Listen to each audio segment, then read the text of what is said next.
Thank you for tuning in to another edition of the Business of Fun podcast. I am your host, Dave Wakeman. Today's episode is brought to you by my friends at Booking Protect, the global leaders in refund protection. Any listing, any sector, anywhere, Booking Protect has you covered with the world's most comprehensive refund protection product. To find out how you and your organization can partner with Booking Protect to deliver a world-class customer service experience, more customization in your customer's purchasing path, and maybe most importantly, how you and your organization can create a brand new stream of revenue, visit them at www.bookingprotect.com. Once again, that's www.bookingprotect.com. Have I mentioned yet that I'm going to go to Australia? Right? Me and my buddy, Simon Mabb, CEO of Booking Protect, will be in Australia for the Ticketing Professionals Conference of Australia in Sydney on November 14th and 15th at the Bank West Stadium. Let me make sure I have that right.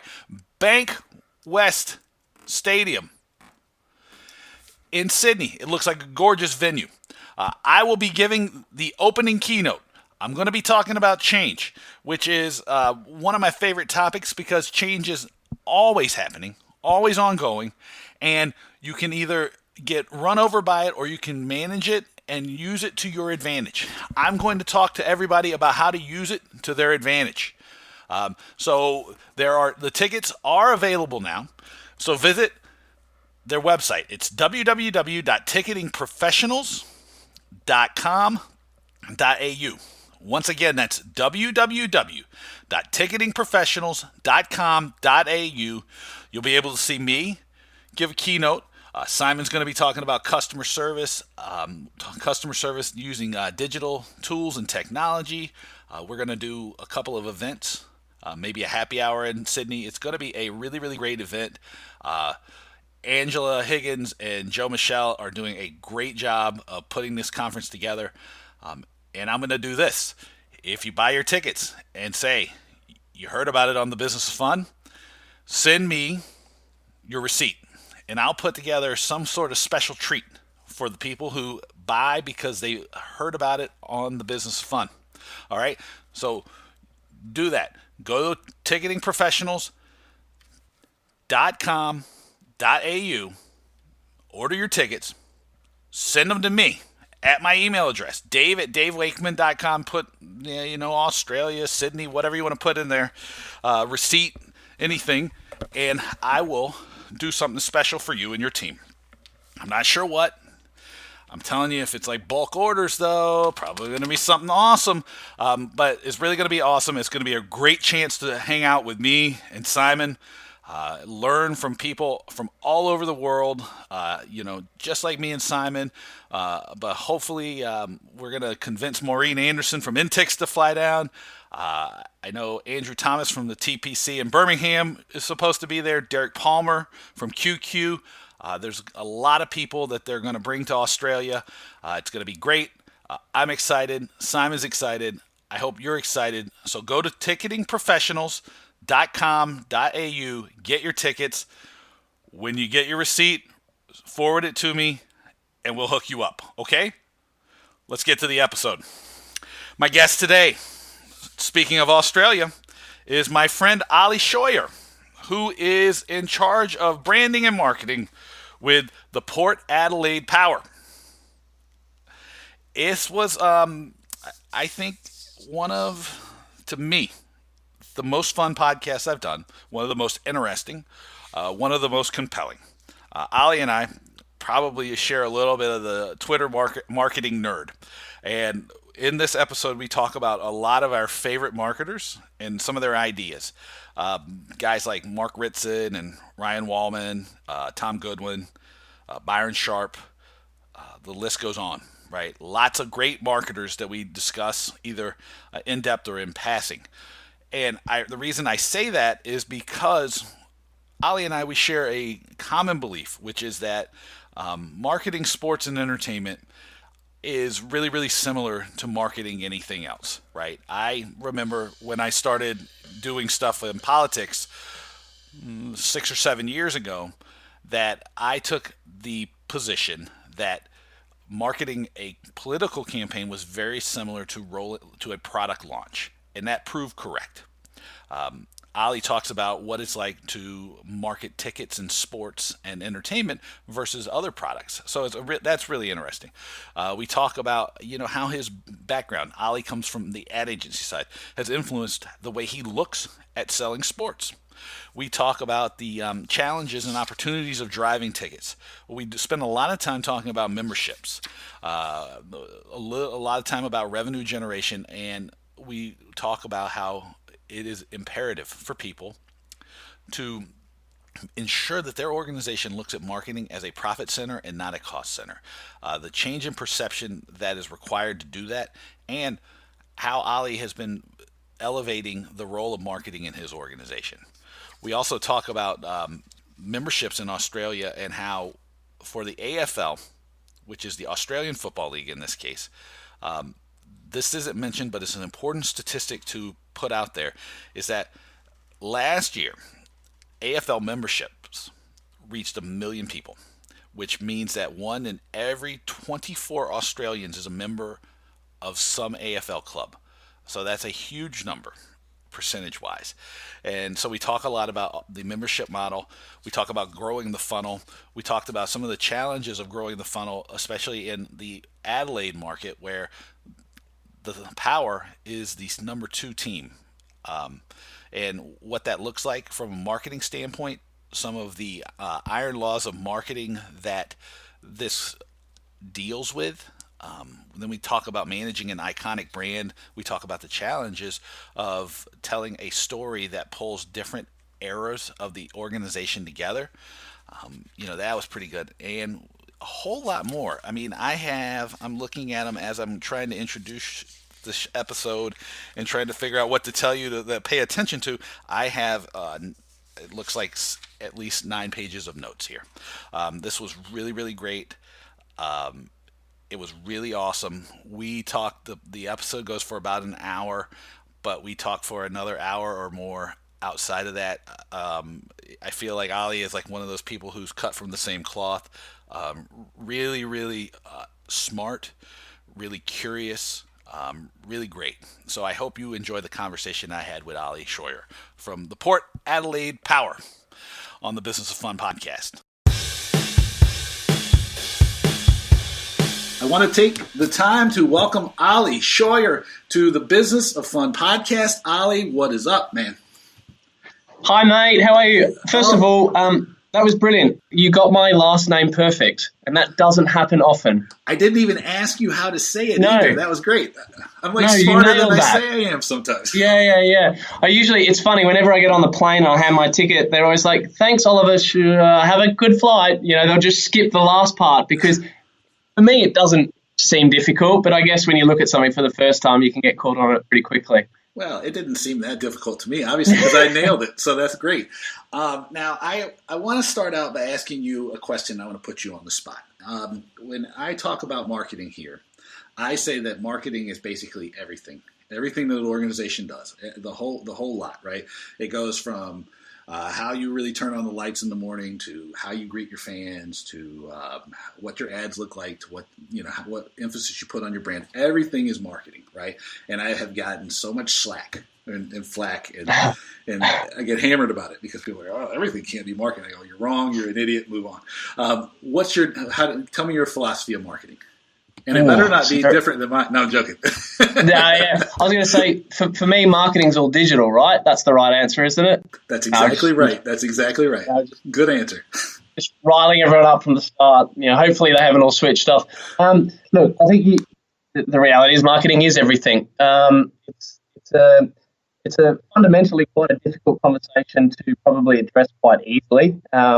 Because if you're from marketing, you get how it's everything. But if you're kind of from any other area of business, particularly in my world, I've come from agencies, so I used to think that marketing and advertising was just one area of business that you would hand over, the lines for somebody to colour in within. Coming to the club, and I've been here for nearly 18 months now, but one of my key jobs here has actually been to elevate the role of marketing and the education of what marketing is. And as simply as I can put it, marketing and brand is everything, and it's your product, it's your price, it's how you want to get it into market, and then it's promotion. Promotion is but one of the areas which probably people think is all it is. Yeah. Well, we had an interesting conversation before this. So and one of the things you brought up was the importance of strategy and making sure that you have the right strategy from the start.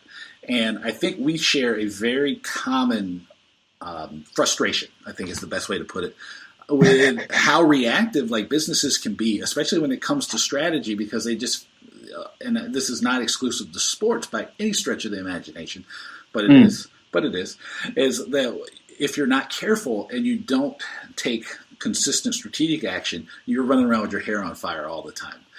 You shared an ad agency story with me, and I was sharing some political examples with you. And it kind of, the theme is like strategy first. And you just talked about needing to elevate the role of marketing. Can you tell us a little bit about how you're doing that? Because change is like a big thing. You talked about change management before. And how important that is. Yeah. Look, change is incredibly important, but as you would know better than anyone, it's often the hardest thing to do. As human beings, we're loss averse, so we hate change and we love the status quo.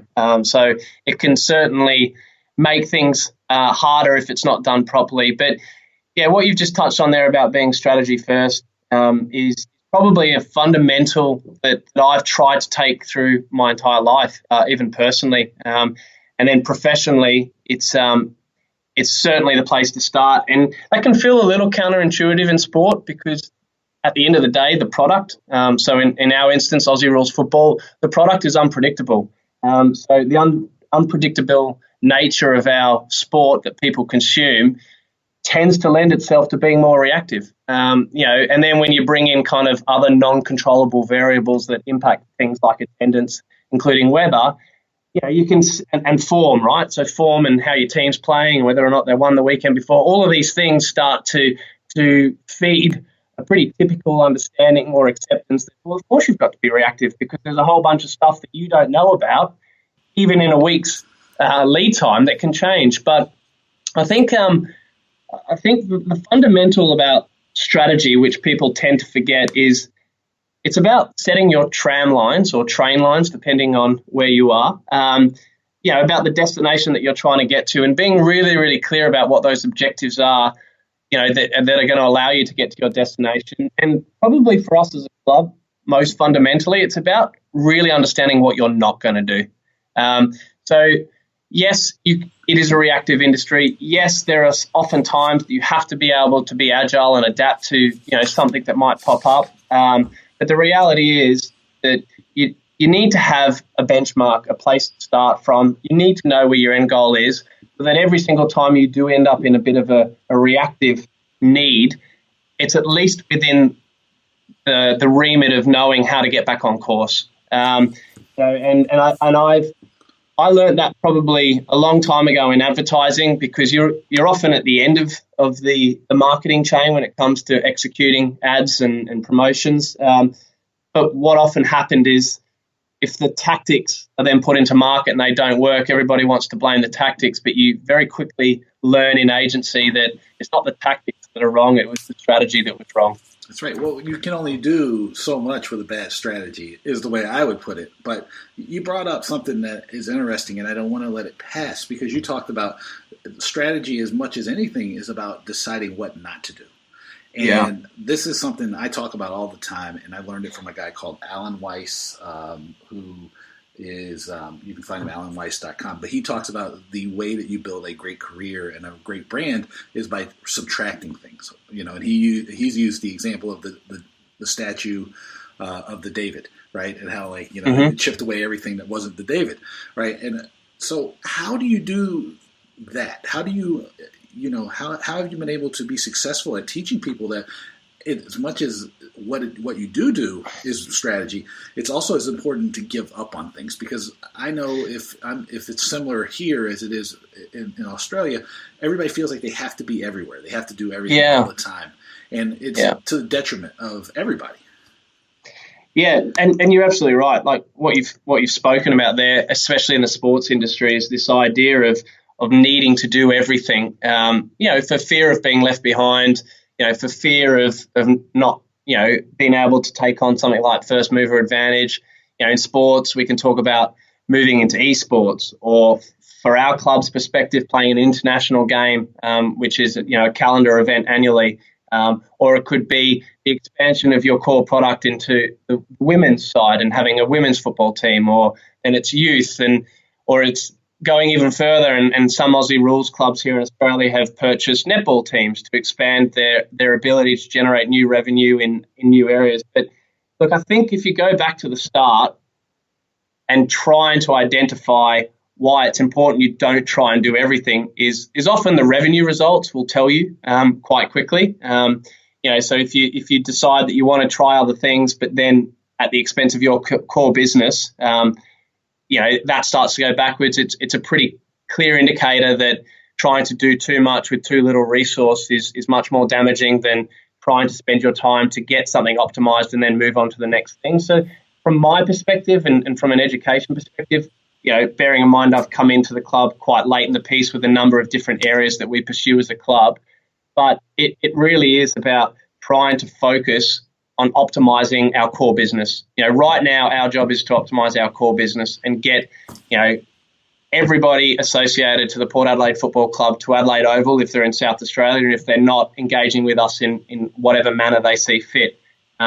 Because we've got a core challenge on our hands that we need to pursue, and the only way that we're going to be able to pursue that and be successful is being really focused and simplified in what we are trying to do. Because to your point, everything else is just a distraction otherwise. And when you're distracted and you're, fair to say, taking your eye off the ball, then you start to find yourself in a little bit of trouble. So that's usually, in my experience, and certainly in coming late in the piece, is more about coming in at a time where the writing is somewhat on the wall a little bit, that the pursuit of distraction is probably showing signs of concern. And then it's just about educating the business, getting them to understand that, hey, look, there's a problem over here in our core business, and unless we fix that, all these other areas that we're pursuing aren't going to be successful anyway. Yeah. Now, that's interesting, what you said about being distracted from your core business, because you talked about taking resources and applying them to all these different areas. The question I want to ask you is, when people are trying to do this, right? They're just taking, like, let's say you only have $100 to spend, and your core business probably needs all $100, but then you take you go, you can get by with 50, and then you go, and I'm going to spread 50 over like 50 other things. Isn't that, though, part of the problem that you're trying to overcome? Because that's also, it doesn't appreciate the importance of marketing to the organization and telling, building the brand up and telling the story. Or is it some other problem that, creates this? How would you define it? Yeah, it's a really good question. I think there's a number of, there's a number of probably different things that result in kind of splitting your $100 bill like that. And what you're talking about, the value of marketing, is pretty bang on to that. If there isn't a real understanding of the core role of marketing, and at the end of the day that it is to drive revenue, and that with the resource that you have, you're predominantly looking to justify and determine the best return on that resource and investment that you possibly can. Often it can become a real internal battle, and it can become a challenging battle. And in sports clubs, which will be of no surprise to anyone, it is a very emotionally led business. Often it can be a very subjective led business, and again, that's why it really elevates the need to be strategically aligned at the beginning of a set period. Now, I'm not going to turn around and say that needs to be every 5 years, because I can't imagine that anybody's got a 5-year strategy hanging around anymore. But I'm also not going to turn around and say that you need to revisit your strategy every 6 months or a year. You want to be able to track how that's traveling, but it really elevates the need of going back to the start, saying, what are we trying to achieve here? And if we're all on board with trying to achieve that, and then able to map out how, if we nail this, then we can start seeing the benefit in pursuing these other areas. Then you can start to see that taking $50 away from this core business, once optimized, will actually better impact that other pursuit, rather than, well, if you take $50 away here now and put it into another thing, both of those things are going to struggle dramatically, because we're not equipped strategically or tactically to be able to take them on properly. I mean, I don't have to say that, you're speaking my language, but it's really interesting to hear you talk about this stuff, because I think sometimes, and this is one of the things, again, we share a very similar point of view on, I believe. And I think what you're dealing with now is is the challenges of defeating the status quo, right? Which is one thing that is very important to recognize. And then the second thing that you're also struggling with, because you brought up the idea that it's emotional and subjective, is the fact that sports, as much as people think that it is entirely different, this whole unique, special place, if you have a background in marketing like I do, or you have an advertising background like you do, right, you realize it's like a football game is no different than selling a car or selling a movie ticket or anything else. So how do you overcome those things, right? How do you fight the status quo and teach people that there's these tried and true rules of marketing that you can follow? And that work. Yeah, they work. I feel like some days I should walk around with a sandwich board over my body that says that, yes, I'm a marketer, and yes, I'm a marketer in the new age, but the fundamentals of marketing have never changed, so just hear me out. Look, I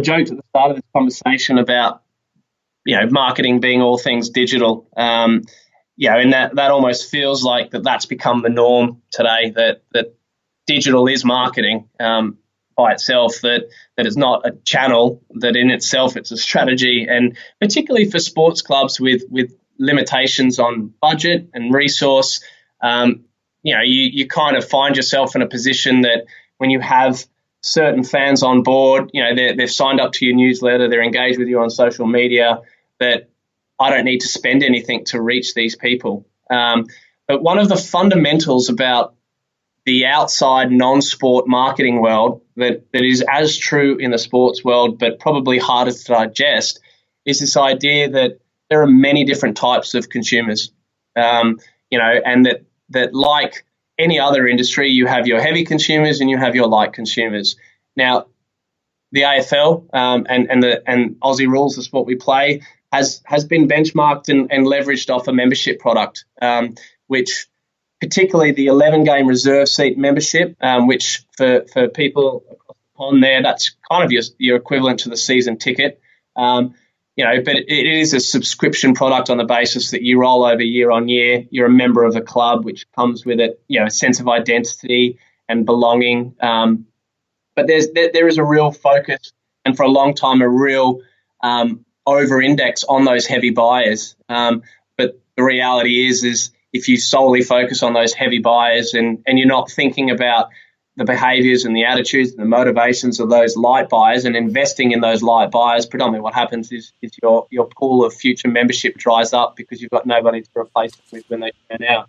Let me interrupt you here, because you brought up something, right? You're talking about over-indexing on heavy buyers, and this brings up an interesting thing that I don't think gets highlighted very often, but it's something that I read in Soccernomics. I don't know if you've read Soccernomics. Yeah. But they talked about how the life cycle of fans, right, and how you might be a heavy buyer today, but the thing is depending on what's happening in your life at the time, exactly, you become less engaged, right? When I was a kid, I was probably way more engaged. Now I'm super engaged in Tottenham Hotspur. But the ebbs and flows, so you have to have something. You have to focus on the types of consumers and understand that just getting somebody to the point of being a heavy buyer, that's not the end, because you have to manage the downslope as well, because they could be heavy buyers at 2 or 3 different points in their life cycle. So lifetime customer value. Yeah, that's right. And again, look, if you look at the data, of that membership product, and particularly the 11-game reserve seat, which is it's the most expensive ticket product that you can buy, because it gives you access to a reserve seat as opposed to choosing your own when you get there. It's every home game. So I say 11-game because we play 22 games a year. We have 22 rounds a year, and we play 11 of them at home and 11 of them away. So I'm particularly talking about that product there, on the basis that because there has been such a reliance and that generates as much yield for clubs, it's a really hard pill to swallow, that if I'm not focusing and investing my energies and my efforts onto this group, then they are going to churn out. But the data is telling us that the people that are buying this product are usually skewing older, which means that they're likely to have more disposable income.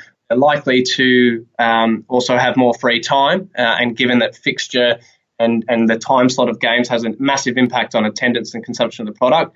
But because of the life stage they're in, they're eventually going to age out, especially in an aging population.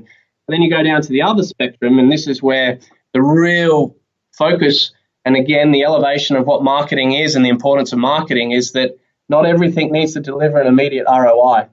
And that's the power of brand, is to engage these lighter users and even these non-users, because we do need to create new supporters. We need to create the next generation of Port Adelaide supporters, so that when these top heavy buyers churn out and phase out, there is enough people that have been connected and engaged and consumed the product for long enough that they then move into that. And not everyone will. Like, don't get me wrong, not everyone's going to go, 1 year I might attend one game, next year I might attend two. Well, then it makes sense that I'm eventually going to just keep going up that curve. Our job is as much to get people to maintain their level of consumption that they currently have as it is to get them to consume more. But being okay and being forgiving of light users is really, really important, because I would say, and I'd bank that a lot of clubs are probably the same, that there's almost this question mark around the value of a light user or a light consumer. This idea that, or if you're a heavy user and you're buying an 11-game membership and you're turning up year on year, you bleed the club colours, right? You identify with that club. But if you're only coming to one game, why should I worry about you? You're not a real supporter. Like, there's that real challenge of the status quo there that, you're like, oh, okay, well, if you're only going to come to one game, you're not important to me. I'm not saying that's the philosophy of the club by any means, but it is an education process that requires, again, understanding your strategy and having a clear outline of what that strategy looks like over a couple of years, because if you ignore that now, then your heavy users become a problem in time, and then you have nothing to refill that because you haven't had a strategy in place to get you there. I mean, what do I say to that? Except for now, but you did bring up something that is, again, I mean, we're very, very similar, I think, in worldview on these things. You talked about not everything has to show an immediate return on investment, and you talked about the power of branding and the need for long-term brand development. Yeah. But what I connected it to was the things you were talking about as far as digital advertising and digital marketing, because we were making fun of it. But it brings up a really serious question, though, which is like, does the access to all this digital marketing and all these digital ad tools and the ability to, test and measure things so, sometimes precisely, sometimes not as precisely. I mean, does it lead us to less effective ads and marketing because we end up tracking or having our feedback give us the wrong feedback from the wrong things at the wrong time? Yeah, you bring up it's a poignant conversation for the industry in general. And I just want to say, by the way, like, I might be making fun of digital advertising and digital marketing, but not at the expense of how good it is. We do a lot of digital advertising, and we focus a lot on using digital because we care. We kid because we care. That's exactly right. Yeah. It is an incredibly effective channel. But like every channel, it has its role, and I guess part of that role, and going back to the fundamentals of marketing, and again being really strategic and understanding of what am I trying to achieve. Who do I need to target to achieve that? And ultimately, then how am I going to reach them? Everything has a role. But what you've just talked on there is predominantly why status quo, new age status quo, is becoming hard. It's because it is immediately justifiable. If I go and pop $1,000 into a ticketing ad, I can within days show the return on that investment. And when you work for an establishment, which is common across many, many different sports clubs, and again, across many, many different brands in general, it's very, very difficult to want to invest in anything that doesn't showcase or justify an immediate return, because there is such a need for revenue now. And look, I come from advertising. I understand that that there's still probably a lot of people out there that think that advertisers and people that do advertising live in la land, that, my old business partner used to joke about when he was in the agency times of the 80s and 90s, and they got given a brief. To be fair, some people do live in la land, so it's totally fine. Yeah, no, don't get me wrong. Oh, my goodness, there are plenty, especially there's a lot of that. How far up do you want to go on the needs ladder and the benefits ladder before you jump off and literally just in the clouds? So there is some stuff that you look at as a marketer and advertiser and you just go, oh dear. But I think because that need to justify marketing spend, particularly because I think still to this day, especially if you haven't done a good enough job of educating the board or educating the C-suite, that marketing is a cost. It's not an investment. And that framing will always be a problem, especially when, for a club, you've got huge amounts of different priorities, huge amounts of different objectives that aren't just game ticket sales related or membership related, that there's only a finite amount of resource. And I have spent a fair amount of my time at the club elevating the role of marketing, as I mentioned, but with that, the need to invest in advertising. And that challenge has been, again, met with, well, show me the return, justify the return. But it's funny because one of the most prominent examples that I ever remember about the value of investing in brand and building a brand that you can't showcase immediate ROI is a case study, or I can't remember where I came across it, but it was about Huggies. You guys have Huggies, the nappies or Pampers? Yeah, we have those. Yeah, Huggies and Pampers. Yeah. So a year and a half ago, I became a dad for the first time, and it was funny because I came across this piece, and you have to forgive me, and I'm sorry to the author who wrote it because I don't remember.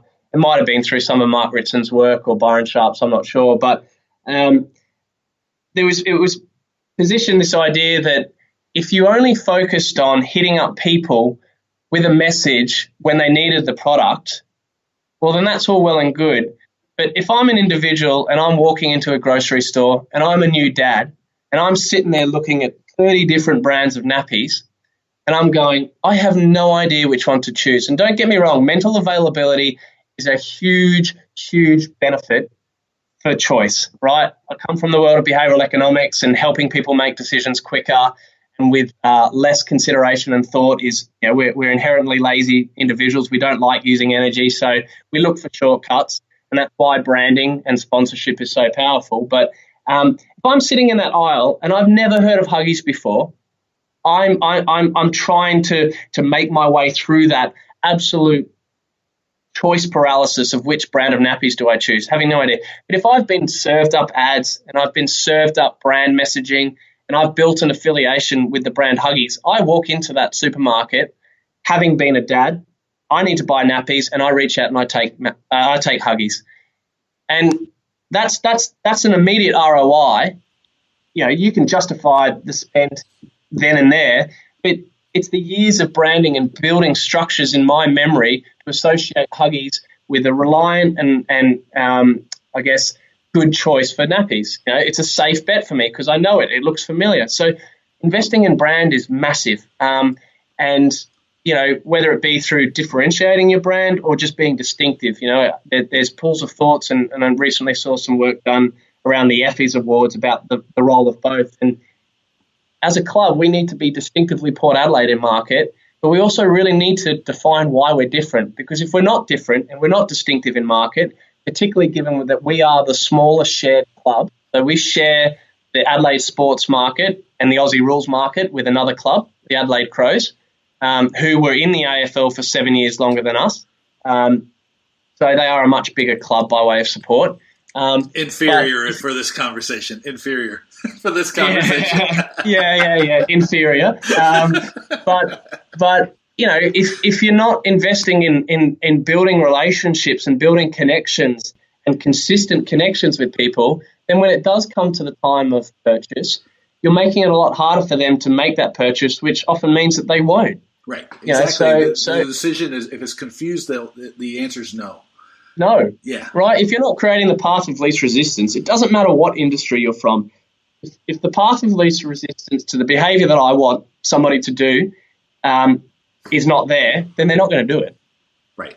Yeah, I tell people all the time, if I do a proposal, a lot of times there'll be 3 options in the proposal, right? And it'll be because, number one, I've made it seem like it's easier for people to work with me. Because if I just give you one, it's yes or no, and the answer is usually going to be no. So then if instead it becomes, well, okay, so how can I work with Dave? So then already I've overcome a mental hurdle. And so then it becomes, well, how will I work with Dave, right? And it's just a mental trick, right, which is like the mental availability and all of this stuff. I talk about the neuromarketing all the time. I was like, when there's all these cues that you don't know the things you're doing are causing people to react to, because some of them, people are going to tell you they like it when you do them, like discounts. And discounts in their mind is like, if I give you a discount, then I'm a discount brand, and you're always going to wait for me to drop my price. That's exactly right. But they tell you they love it, and you can't do it. You just Yeah. Who doesn't love a discount? But at what cost? And again, it's particularly in the ticketing space. To drive attendance, particularly for those lower appealing games. The go-to is to drop ticket prices, but predominantly that's a short-term return at a potentially long-term cost. Well, that goes back to the thing which I wanted to ask you about, which is that, number one, we both can agree, I believe, and I don't want to put words in your mouth. I'll let you put them in there for you. This is that marketing, if you're allowing marketing to become a cost center, you've lost the battle of marketing. So undoubtedly. So the real truth is, so now we both say this, is marketing has to be a profit center for the organization. If it's not, it's a failure. That's as good. That's as straight ahead as I can say it for them. If there are any marketers out there that are thinking that their job is not to make money, that might help them sleep at night, but the reality is it's not going to make them successul. Our job is to make money. Yeah, I don't know if I'm a very good advertiser, right? I know that I am a great marketer, though, because I know how to make money. But I will never win any awards. I mean, this is the truth, right? I'm not probably going to win any awards. But the second part of that, right, which is marketing, if it's a profit center, one of the challenges, because I know you and I come out of a similar background of like looking to some of the same resources and talking to a lot of the same people, is that there's this challenge of, I'll use just shorthand, CMOs, right? They have shorter and shorter or less job security than ever before. And it's a struggle for a lot of people. And I think it points back to that part of the thing, which is like the CMOs and people in marketing don't have enough emphasis on the bottom line. And they just don't spend enough time emphasizing that, like, hey, we have to do some of these things that are not going to get a direct ROI. Yeah. This thing over here, though, is going to show a return on investment. Together, we're going to make money off of this thing. But we need to do these things because the payoff's not going to come until you have a baby and you need to go to the store, right? And that's a great example, because the thing is like, I know Huggies, right? If I had to go buy, my son's 9, so I don't need to buy Huggies anymore. But I know that like that would be my brand I would buy, right? And that's that's the truth. It's like a really important thing. So then when you're talking about elevating the role of marketing, it's really, to me, it's really interesting because you highlighted distinction and differentiation. You've highlighted really a lot of things, but also I understand, like, because you've told us about this, about how far down the chain of respect, I guess, marketing was in the organization. How far along? How much have you changed the perception of marketing in the organization? Yeah, look, it's a brave question, and I won't dance around it. I'm half a world away. It's not brave. Yeah. But the answer is brave. Look, well, okay, and in being as brave in my response, the reality is I think I've done a wonderful job of elevating the role of being strategically focused to the club, and then the ability to be strategically focused is to be research led. Right, and to be insights and data led, and what I mean by that is, my biggest job here at the club is to educate, which goes back into that kind of change, transformation, and change management piece, because I've got to be able to educate people about how marketing fits everything and the role it has to fit everything, but B, to your point about trying to showcase the long-term return versus the short-term return, and the long-term focus versus the short-term focus. But I can only do that by being research and insights-led. So I've put a huge amount of emphasis in my first 6 months at the club. I put a huge amount of emphasis on market research, and doing that so that I'm not walking into conversations with subjectivity. And that's probably one of the key areas that anybody working in sport would be really well aware of is the role of subjectivity in decision making. Particularly given that you get, like in the charity space, you get a lot of well-intentioned, passionate people that are connected to the brand because they've loved it previously. But I was always taught from a very early on part of my career that once you start working for a brand, you're no longer that audience. So being research-led and being insights-led to build a strategy has been absolutely pivotal. Now, that part's been wonderful. I've really elevated that. I've probably got the club. We've elevated this idea that the marketing department isn't a colouring in department, and being more considered in, all right, well, what is the problem that we're trying to achieve here for every single brief, every single task? Now, we don't just look after casual ticketing. I mentioned membership, but we also have hospitality. We also have merchandise, we have events. Then we have our China game. We have corporate partnerships and sponsors and activating sponsors' brands. We have fundraising through bequest and lottery, and look, the list goes on and on. But done a great job of elevating the need to be insights and data-led to remove subjectivity from conversation. But I've still a long way to go to justify the investment in promotion, which again is challenging the status quo that fill the funnel. You've got to go wider. You've got to broaden the appeal of the brand. And when I say broaden the appeal of the brand, I'm not saying be everything to everyone, but we need to be more visible in market. We suffer dramatically from being the smaller share club, which means that we have to invest more than the club across the road. Otherwise, we're just not going to generate the new level of supporters that we need to fill our funnels in the future. And it's interesting, because I was asking the question about elevating the role of marketing because I know there's, one of the challenges in the way we connected was about selling tickets and driving attendance.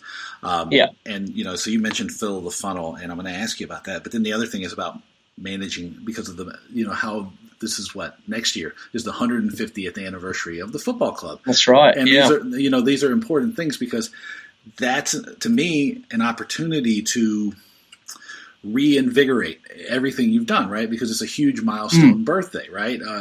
So you're like, oh yeah, 150th anniversary, we can do a lot with that. But I'm kind of want to step back though and go back to this filling the funnel thing because it means a little bit different to every organization and every club. Of course. And I'm interested on your approach to it because like I've had a really interesting conversation with Jacob Lawson from FC Copenhagen, and he talked about how the same thing, and I find it fascinating because I think, as I mentioned before we started recording, in the States, too much of the filling the funnel is driven by phone calls, and I don't find that effective. In all cases, so I kind of want to get a better feel for how your description of filling the funnel and what you would like to go through. Yeah, it can be a very complex answer, so I'll try and answer it as simply as possible. But I've touched on membership, and in working with some global academics when we did the research, and Professor Heath McDonald, I have to pay a nod to him. He's been phenomenal and a wonderful mentor for me since. Actually, before joining the football club, I became involved with Heath just before I joined the club as I kind of set out to learn as much academically about sports marketing and sports consumer behaviour as possible. And Heath has been phenomenal in helping me set the trajectory for the club. And, everything that I talk about from light buyers through to heavy buyers and fan development is predominantly through the opportunity to work with him. But Heath has a really simple model for fan development, and when I talk about filling the funnel, it is exactly that. It's finding new supporters. And it goes back to the brand and what we want to stand for as a brand, and again, how much sports consumption is changing. There'll be a lot of people out there listening, particularly those, which is where I came across your work for MLB and the attendance issue that they're having along there is it's happening everywhere. TV viewership and attendance is decreasing. Sports consumption is changing dramatically, particularly as tech and digital evolve. But the membership is probably at the end of that funnel, especially the 11-game reserve seat membership. And we kind of look at fan development across three core areas. You enter the experience of attending a sports game, usually around the fun side of things, right? So, it's providing a game day experience that allows people reason to come to a game or choose to come to a game over any other entertainment experience, because that's what we're competing with. We are, at the end of the day, we are an entertainment brand, and we are competing in the entertainment industry, and we are asking people to give up their time that they would otherwise use other options to fill their entertainment time with, and their disposable or spare income. So the entry to the funnel is to get people to come to a Port Adelaide game because it's an incredibly fun and social experience. And that's their motivation. You're usually coming to a football game because you've been invited by someone or you're going with a group of friends, and I've managed to put an ad in front of you enough times, more than once, for you to go, okay, I'll consider that, and then hopefully again along the consumer journey, I'm ready to buy that. So the proposition is very, very different. Somebody entering the idea of choosing a football game to use their time versus somebody that's a 5-year-plus member who bleeds the colours of the club and will never miss a game. So that filling the funnel is absolutely pivotal, that we get our fun and social strategies right, because these people they're not engaged with the product. They're not in love with the brand. They probably have very little understanding of the brand. In South Australia, which is typically a very AFL Aussie rules focused market, they're aware of what Aussie rules are, but they don't have an intent to go there. It really needs to start down there. And you get them on there, and if you get them in the fun space and they're having the experience and they've had an experience that they really enjoyed, you've got a good chance of getting them back, right? Which then goes back to all this other stuff that you'll see across the industry time and time again, is the game day experience is absolutely pivotal for whether or not people are going to come back. And that can be through absolutely everything, through the transport to getting there, the cost to getting there, food and beverage that's on offer there, the entertainment, even the behaviour of the crowd, right? All of that feeds into whether or not I'm coming back. You get them there, you get them having a good time, they realise that the entertainment proposition is something that they want to absorb more of. Then they start falling into this territory that we've themed centrality. So they start organising their lives around it. They're becoming a bit more connected, right? And their behaviour suddenly becomes a little bit more involved too. So, they might become a fan on Facebook and follow the club on Facebook. They might decide to sign up to the newsletter and get hit up once a week by a newsletter about what's happening. It's starting to show a little bit more interest, but they want to absorb more of the product, so they start organising their lives around it. So that you're in that centrality phase, right, where you're happy to start centralising your life around it. The next and final phase, which is the third one, is identity. Now, that's nirvana for any brand, right? And this goes back to what we were talking about, is sports really that unique compared to other industries? Most people probably have an assumption that the typical sports fan is the person that fits into this territory. The bloke or woman that will paint their face, they'll turn up to every single game, rain, hail or shine, they have every piece of merch. But the reality is that isn't, the only sports fan. As you can see just by those three key areas, there are many different types of fans, which then, again, from a sports consumption perspective, you're at the fun side of it. You're going to 1 or 2 games maybe a year if we're lucky, to the identity spectrum where you're not missing a game. So and it's the same with TV consumption. You consume more TV as you go further along that fan space. So our job, and again, I'll try not to dive too much into the science of it because I'm mindful of not overloading everyone with too much information. But I've harped on a little bit about being the second team in the Adelaide market, right? I'm going to call on Byron Sharp's work here of double jeopardy law. And for anybody that's unaware of what double jeopardy law is, and it has been proven across every single industry that I can think of and category, and it's this idea that if you have smaller market share, not only do you have slightly less loyalty, you attract less new fans or new purchasers or new consumers. So the research we did last year, and again, this has helped me elevate the role of marketing and the role of strategy in the club, is that the first time since I'm aware of, we were able to actually identify the exact market share breakdown, for our club versus the Adelaide Crows and then other AFL clubs, because there are people obviously that live in Adelaide that don't support either of these South Australian teams. And what we found is that from a market share perspective, the Adelaide Crows are pretty much twice our share. For people who don't understand, because you didn't want to get too technical, that is how the leader in most markets performs. Is they're going to be about twice the size of the second place brand. Yeah, that is like a universal rule of marketing when we talk about this. If you want to quantify it, what I'm saying is the Adelaide Crows in South Australia have about, I think it's quantifiably about 550,000 supporters, and we have about 260,000 supporters. So it works out to be about 19% to 40% of market share, because then... Let me ask you one more question to see how this holds up. So if you have the Crows have 550,000, you have 260,000. The rest of the support in Southern Australia around Adelaide probably has somewhere between 100 and 150,000.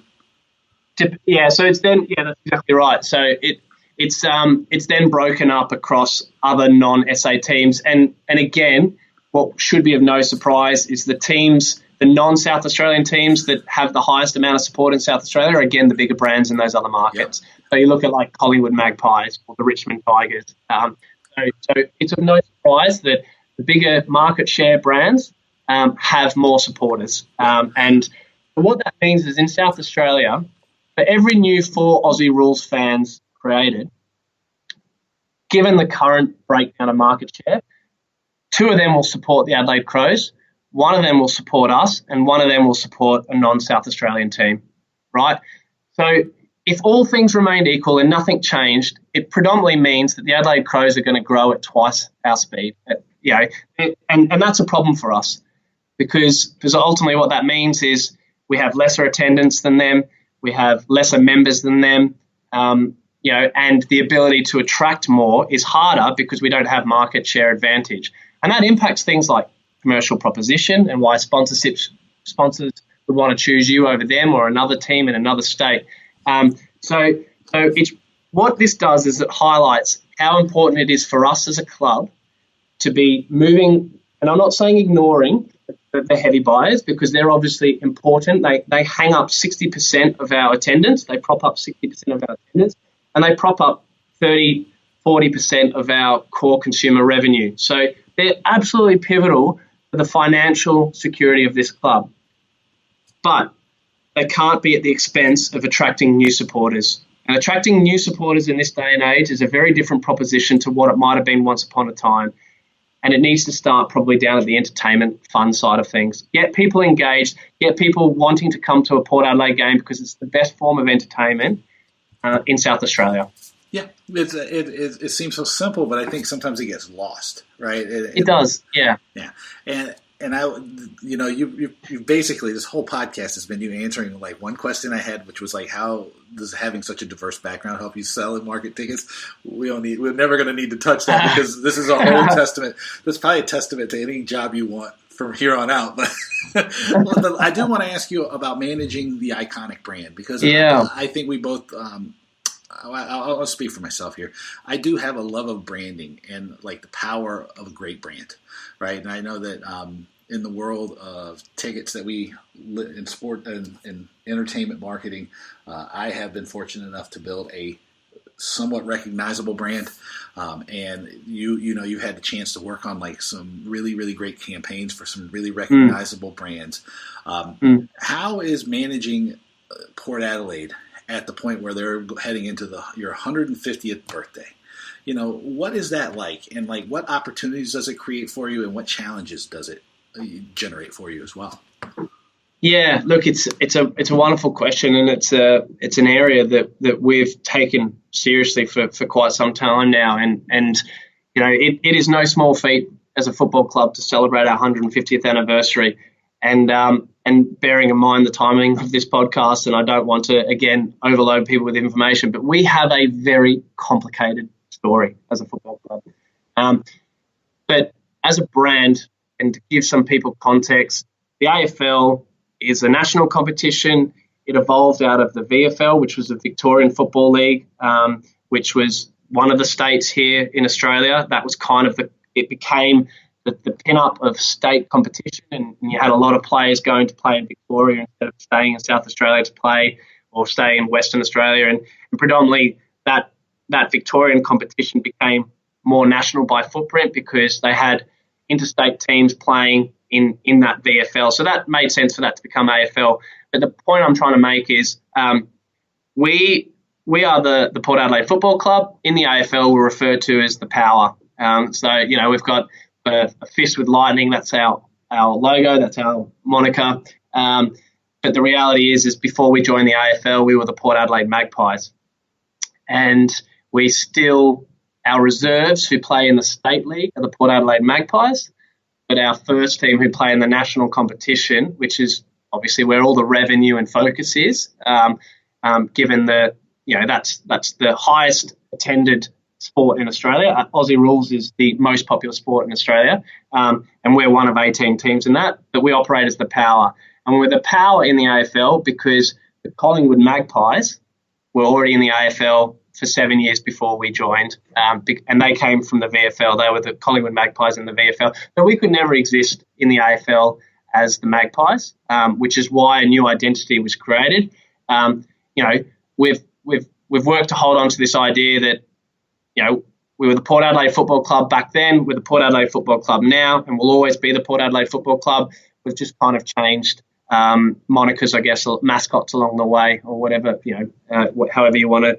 But that has created a huge problem for us, because what ultimately has happened is we have two very different, distinct, emotionally attached to brands in market.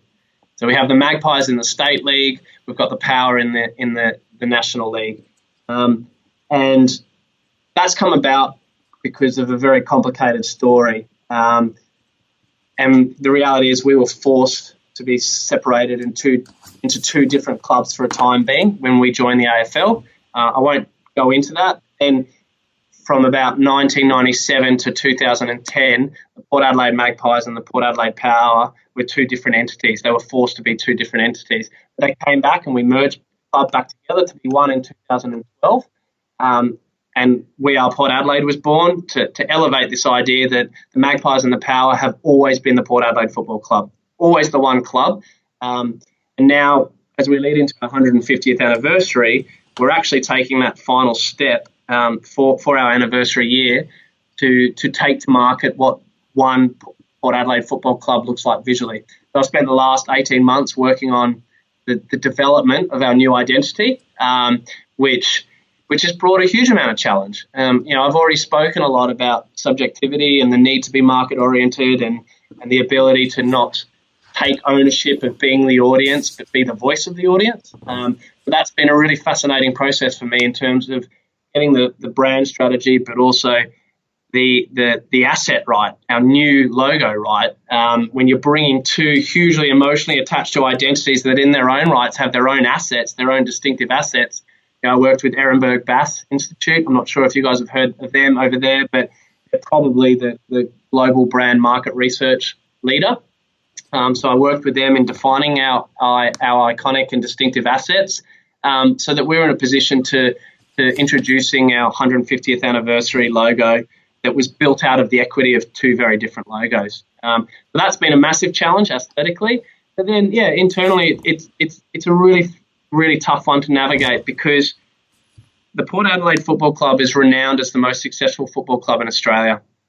And that will, for Australian listeners, that will really wind them up, because the reason why I say that is we if you count all our premierships, we have 37 premierships, but 36 of those were won in the state league. We've only actually won one in the national competition, and that was in 2004. So in the AFL, we're not the most successful club, but on the basis that all clubs count all premierships, we've won the most amount of premierships. And even back in the early 1900s, we played against the champions of Australia, and we won those, and played in the champions of Australia 4 times. So again, a really, really proud, successful football club. But it proves an interesting challenge because you've got a whole generation of supporters who have been built and associated our brand with success and unrelenting pursuit of that, and being bold and brave in the pursuit of that, and more or less just sticking up to anyone that wants to get in our way. We are a club that was born out of the community. We are the only non-Victorian team in the AFL that isn't a composite team. We haven't been put together or relocated out of Victoria.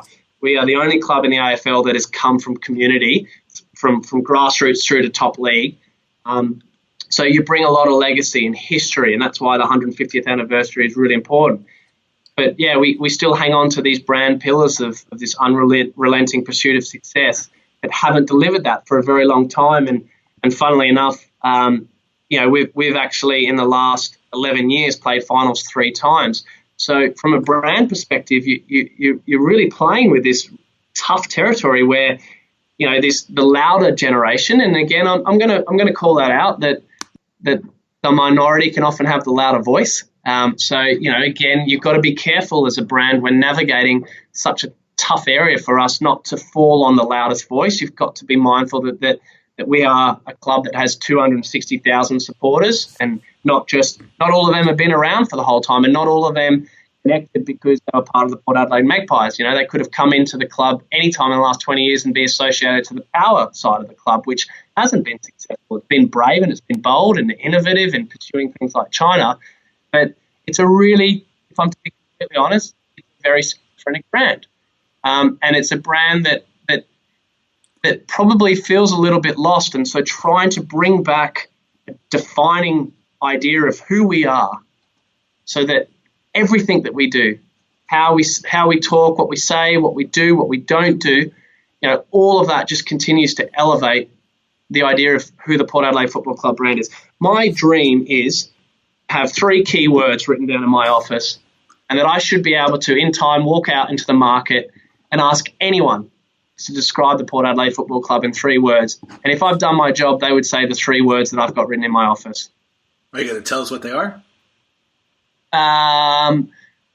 No, because do you know why? Because I can't just yet. We're still navigating that, and this is the challenge. This is the challenge of, and to be quite bold in the suggestion, it's why subjectivity and the echo chamber of sports clubs can be really difficult to navigate.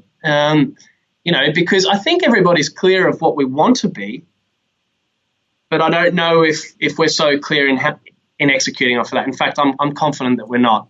And again, that comes back to the role of strategy. It comes back to the role of focus and being clear on what your objectives are.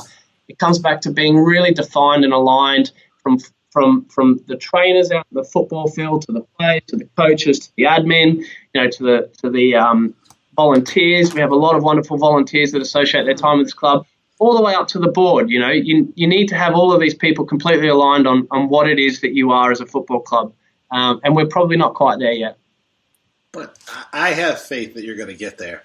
And just to finish this off, it's funny that you said there was 3 words, because I know you probably watched the Mark Ritson video, which people can Google, about Apple and how Apple had come up with 3 words and everything fit in those 3 words.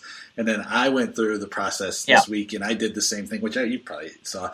But I wanted people, when they think of me, I want them to think about humanity, creativity, and opportunity. Love it. And those are like the 3 that I try to do. So I was just curious, and I didn't mean to put you on the spot, but no. But I also did mean to put you on the spot, because come on, I had to bust your chops somehow. So. Yeah, but it's funny because there will be people that will have grown up with this club being so successful and so bold and unrelenting in the pursuit of that success and winning, all of those things. But the reality is that's not our world now. We exist in a competition that, like the NFL, it's set up with things like the draft, so that there isn't a team that always wins. It is such a leveled competition, to the point where this year alone, even last year, it is all so close that 6 weeks out, you still don't know who's going to be playing finals. It is set up. Our competition is set up to give every club a chance.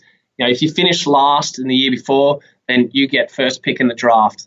So when you're in an environment that isn't the same as what it used to be from a sports competition perspective, it becomes very difficult to hang on some of those values that might not be deliverable. And then those standards and the expectations that our people have, and they put that on you, when you start to fail in delivering in those, you're in trouble.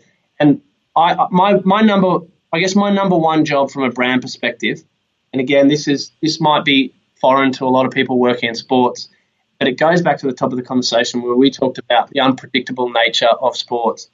As a brand, we cannot rely on a win-loss ratio. And our opportunity is to find things and be a brand that gives people plenty of reason to connect to outside of what's happening on that football field. I think that is a good place to stop it, because that's like, if there's one theme that goes throughout everything I do, it's like you can't run a business based on whether or not you're winning or losing. No, you cannot. How can people find you on the internet? Yeah, I'm on Twitter. So Oli Shawyer, OLISHAWYER, managed to keep my handle, and LinkedIn. I've actually recently, and again, some people might know this working in sport, even though we use Facebook and Instagram a huge amount from an execution perspective, I actually closed down my accounts to give myself a bit of space from, I guess, yeah, it's a tough world. You know, you're constantly exposed working in sports, and your work is constantly on show, so you can get a lot of negative feedback very quickly at times, and probably more just kind of to remove the distraction from life of wasting my time pursuing news feeds that I never pay attention to. So yeah, just Twitter and LinkedIn is where I'm at these days. Yeah, this is what I tell people. I go, if you try to find me on Facebook, then you obviously don't know me, because you're going to find me on Twitter. You'll definitely find me on Twitter. Hey, I really appreciate you doing this, man. Thank you, mate. It's been a ball. Sorry for the verbal diarrhea at parts, but hopefully there's something for everyone to take away. Oh, no doubt, no doubt. What did you think of my conversation with Oli? I thought it was great. Let me know what you think by sending me an email. It's my name, Dave, at davewakeman.com. As always, you can find me on my website. That's www.davewakeman.com. Once again, that's www.davewakeman.com. You can connect with me on LinkedIn, right? Just search for me, Dave Wakeman. You can also follow me on Twitter, where I'm at David Wakeman. As I have mentioned, I think this is episode 77, for 77 episodes now, or so, 75, whatever. If you know the person who has the @Dave Wakeman Twitter handle, get it for me. I really need that thing, and I don't think the guy's tweeted since 2014, so he doesn't need it. Give it to me. It would be on brand for me.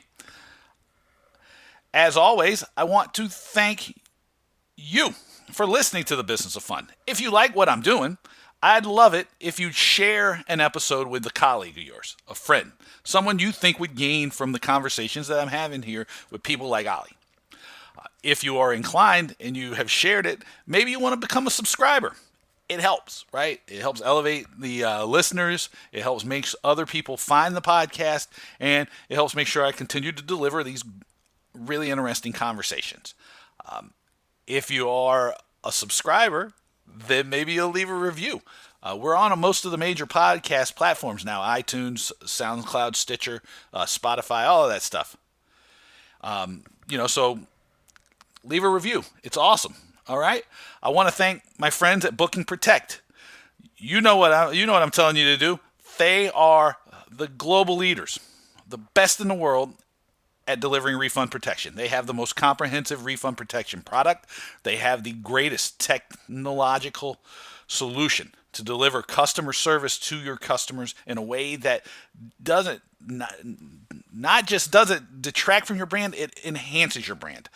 Over and over and over again, stories and feedback come back that working with Booking Protect is transformative for the way that organizations are able to handle their refunds, cancellations, and issues where their customers might not be able to come to a show. It's easy to find out how to work with them.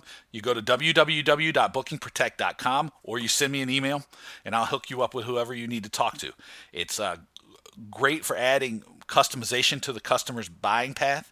It is great to give people peace of mind, especially for shows that are being put on sale months and years in advance. Think about some of these high-profile failures of shows. Book and Protect handles all of these things, right? It helps give people security. And most importantly, it helps you and your organization create a new stream of revenue, right? Multiple streams of revenue is a secret to success for any organization. So visit them at www.bookingprotect.com. And you didn't think you were going to get off this easy, did you? Remember, I'm going to Australia. And Simon Mabb, CEO of Booking Protect, is coming with me. You're going to get tired of hearing this message because we're not going to let it rest, because we want you to come see us at the Ticketing Professionals Conference in Sydney, Australia on the 14th and 15th of November. Spoiler alert, Joe Michelle, who is one of the two ladies who's organizing the event, putting it on, and dedicating it, feels like her whole life to making this conference a success. It's her birthday on the 14th. So we will be doing toasting her and cheering her on. This is going to be a great conference in Sydney. I've never been to Sydney. Simon's never been to Sydney.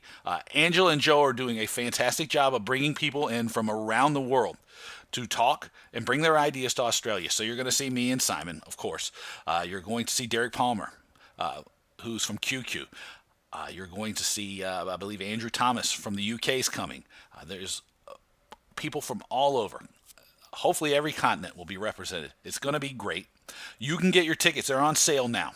Visit the website at www.ticketingprofessionals.com.au. Once again, that's www.ticketingprofessionals.com.au, and get your tickets today. As an added bonus, this is what I'm going to do. If you buy your tickets today, by August 1st, right? I'm going to put a limit on this, and then I'll come up with something else as a prize.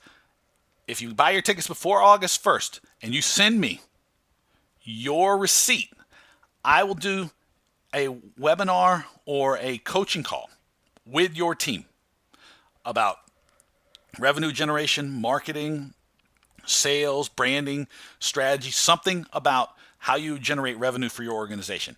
That offer's good until August 1st. As many people as can take me up on it, get in and do it, right? So visit www.ticketingprofessionals.com.au, buy your tickets, send me the receipt, dave@davewakeman.com by August 1st, and we'll set up a coaching call or a webinar or some sort of group gathering for you and your team to talk about some aspect of revenue. All right?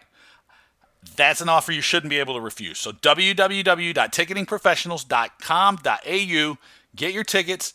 Come see me in Australia. I'm going to be giving the opening keynote, talking about change, how to manage change, how to use change to your advantage, and how to grow your organization. It's going to be fantastic. It's going to be great. I'm so excited. I talk to Simon all the time about it. He's so excited. We're going to do just a bunch of stuff to promote the conference and share our ideas, and we couldn't be more excited. So make sure you get your tickets and get them early. www.ticketingprofessionals.com.au. And I've gone on long enough, so one more thing. Thank you for listening again. Until next time, take it easy.